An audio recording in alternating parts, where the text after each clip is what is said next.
Sir Carl, may binibili akong property. Paano ko malaman na hindi ako naloloko? Or what steps do I need to do to make sure that the property is legit? Number one, you have to make sure na yung kausap nyo ay maganda ang values, maganda ang ugali. Di ba? Kumbaga, you wanna make sure na they are a legit person, na very trustworthy, yung hindi ka nila parang pine-present ng mga super good deals para eventually lokohin lang tayo. Sabi nga nila na if the deal is too good to be true, we should be more cautious. If the price is outrageously cheap, then we should be cautious. So yun yung number one. My second advice would be to check kung ang kausap nyo ay talagang may-ari ng lupa. Pag sinasabi niya na, oh, ako ay pinsan na nagbebenta nitong lupa na to, you try to request that you meet the owner. Usually, ang ginagawa natin, pag hindi mo kausap yung direct owner, you make a request. You say, uy, okay lang, we are a serious buyer, para makampante lang kami, pwede ko ba i-request na makausap yung may-ari? Number 3 advice, the title. Okay, magre-request tayo ng title, pero anong purpose? When you request for a title, there's 2 immediate main concerns. So number 1 is the title on hand? Meaning talaga bang hawak mo tong title na binibenta? Kasi kung na-feel mo na may resistance to show you the title, red flags na naman, di ba? Parang, oh, bakit ba? Kasi normally, pag wala ka naman tinatago, the seller will be even happy to show you and say, this is legit. We have a title.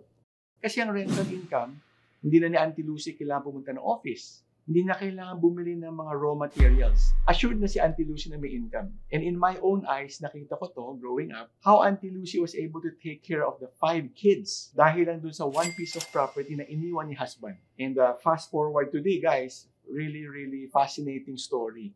Dahil yung lupa, may space pa, nagdagdag na yung mga anak ng 4 pa ng apartment. At 20,000 a month.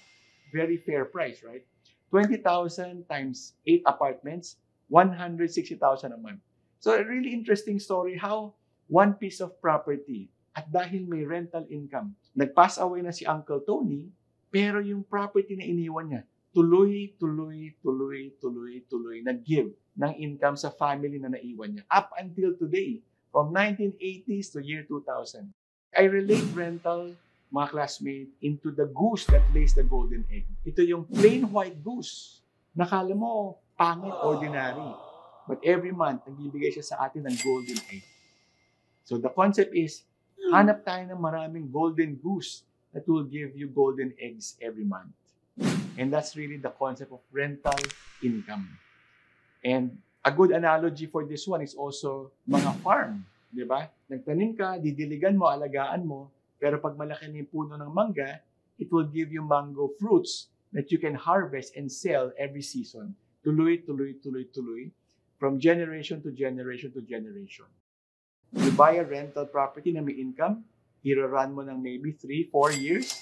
Pag medyo comfortable ka na, alam mo na yung market, bili ka ng isa pa. Or run mo ng another 5, 6, 7, 8, 9 years. Pag medyo comfortable ka na, bili ka na naman ng isa, bili ka na naman ng isa, bili ka na naman ng isa. So that's the power of leverage, guys, wherein you create multiple sources of income para bayaran yung kondo mo. Then people will come to me and say, Sir Carl, pangit naman yung sistema mo. Kasi for the first 10, 15, 20 years of my life, nagbabayad lang ako na utang.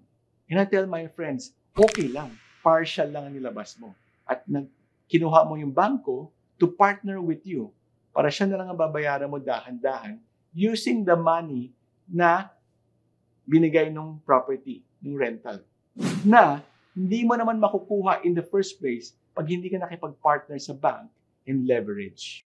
My second advice would be to check kung ang kausap nyo ay talagang may-ari ng lupa.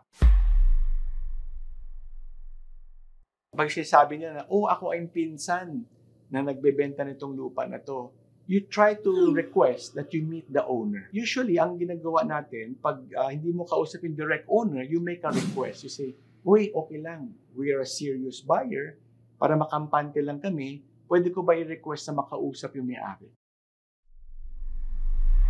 Number 3 advice, the title. Okay, Okay, magre-request tayo ng title, pero anong purpose? When you request for a title, there's two immediate main concern. No? The two main immediate concern. Number one is the title on hand? Meaning talaga bang hawak mo tong title na binibenta? Kasi kung na-feel mo na may resistance to show you the title, red flags na naman, di ba? Parang, bakit ba? Kasi normally, pag wala ka naman tinatago, the seller will be even happy to show you and say, this is legit. We have a title.